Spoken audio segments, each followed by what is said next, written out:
Bienvenue à tous et à tous à cette assemblée publique de consultation concernant le projet de règlement 2098 LAS 204. Le projet de règlement présenté ce soir vise à modifier les règlements de zonage en lien avec le triangle de visibilité. La réglementation actuellement en vigueur rend difficile pour les propriétaires de lots de coins à jouir pleinement de leur propriété en privé. L'arrondissement désire donc assouplir la réglementation tout en conservant un niveau de sécurité adéquat au d'abord des intersections. À mention que le conseil d'arrondissement a adopté le premier projet de règlement précité lors d'une séance ordinaire tenue le 8 avril 2024. La présentation ce soir vise à présenter les modifications proposées et à recueillir les commentaires des citoyens. Merci à tous et à tous pour votre intérêt. Bonne consultation.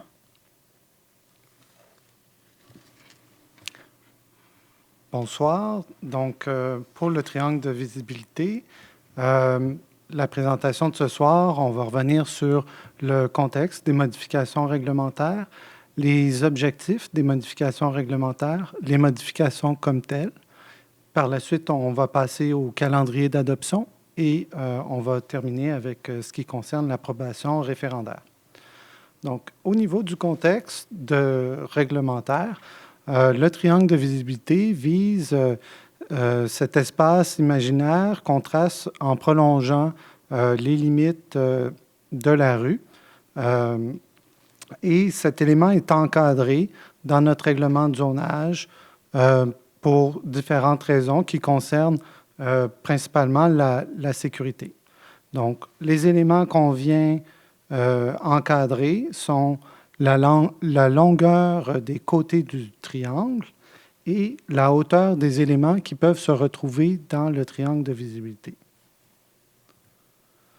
Donc, à l'arrondissement de la salle, les dimensions des longueurs du côté sont de 6 mètres et la hauteur maximum d'un élément dans le triangle de visibilité est de 0,8 mètres. Donc, comme expliqué en préambule, la réglementation est relativement contraignante pour les terrains de coin. Donc, l'objectif des modifications réglementaires, c'est de trouver le juste équilibre entre les possibilités de profiter de sa cour avec une certaine quiétude, un certain degré de privauté, mais d'assurer la sécurité au carrefour, donc en ayant une visibilité suffisamment bonne.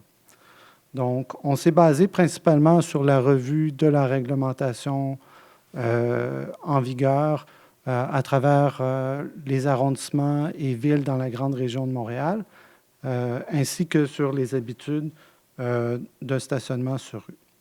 Et donc, ce qu'on propose, c'est de réduire les côtés du triangle, qui étaient de 6 mètres. On propose de les réduire à 5 mètres, puis d'augmenter la hauteur de 0,8 mètres à 1 mètre. Donc, c'est un assouplissement. Et puis, finalement, pour venir ajuster tout cela avec notre réglementation, on va venir ajuster également la hauteur des haies, clôtures, murs, murets qu'on peut retrouver en cour avant sur les propriétés, donc qui va passer de 0,8 mètres à 1 mètre. Donc, les modifications réglementaires comme telles, on vient modifier l'article 5.2.6, premier alinéa du règlement 2098, donc pour faire passer la hauteur de 0,8 mètre à 1 mètre dans le triangle de visibilité. On vient ensuite modifier le deuxième alinéa de ce même règlement pour changer la dimension des côtés de 6 mètres à 5 mètres.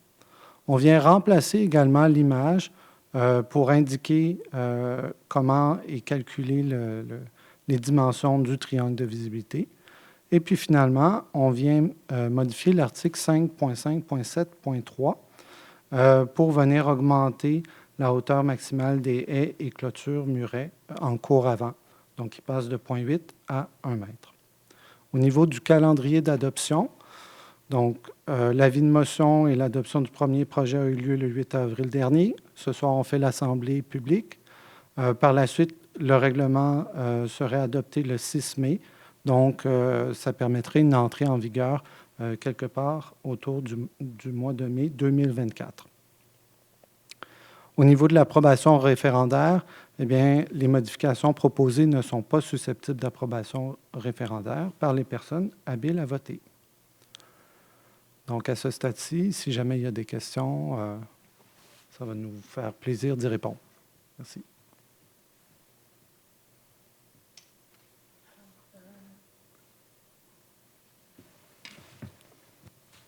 Il n'y a pas de questions du public.